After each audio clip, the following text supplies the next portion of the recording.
When Jimmy Butler tore his ACL on Monday against the Heat, it wasn't just the end of his season, but it was also potentially the end of an era for the Warriors. Jimmy's injury feels like the last nail in the coffin for a team that has spent the last 3 seasons going from crisis to crisis and barely staying above water after their championship in 2022. We went from the Jordan Poole incident to the short-lived Chris Paul era to the Jonathan Kuminga saga that's been going on. And in the midst of all of these crises, the one thing that the Warriors have been able to cling on to has been Steph Curry, who for all intents and purposes has been having a phenomenal year, averaging 27 points a game, single-handedly saving this team for falling into NBA purgatory at this point. And what hurts about this Jimmy injury as well is that this team was finally starting to hit its stride on the season. They had won 11 of their past 15 games. They were finally looking like a playoff team and someone who could at least make some noise once they got there.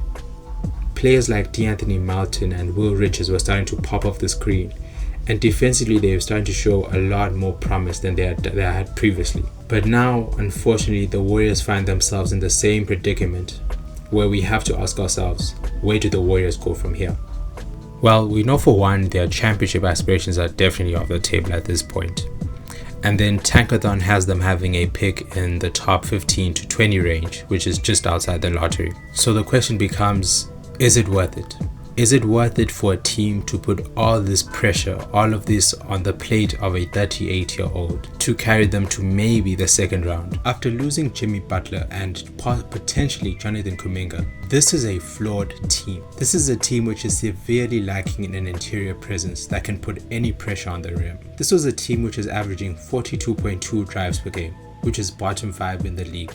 And so with the losses of those 2 players, this means that this team is probably going to be settling for more threes, which is an area where they are already deficient. But they have to take those threes because they simply don't have anyone who can replicate the athleticism, the aggression, and the physicality that Jimmy and Jonathan brought to the team. And all of this just puts a very firm ceiling to what this team can do, even though they have Steph Curry. And another uncomfortable truth for this team as well is Father Time is undefeated. Steph Curry is 38 years old. Was he 37? 37 years old. Draymond Green is 35 years old. Having Curry bear the load, the offensive load for this team at this age is simply unsustainable. This team is 25 and 21. They're currently in the play-in position. And I'm going to assume that they're going to make the play-in at the very least. But having Curry have to go hero mode every night when he himself is already an injury prone, the recipe for disaster. So as a team, this front office finds itself in a bit of a quagmire because it needs to ask itself the question, how do you honor the greatest and most commercially successful player in your history while also protecting the team's future? Because this team already made that one big move, which is going for Jimmy Butler. And now you basically have to start again. So the question becomes, do you risk draft capital? Do you find a star who's willing to come? Do you dangle the prospect of playing Steph Curry to a player like Giannis or who's Cat or someone like that? What is the way forward? How aggressive will this team be, or can this team be?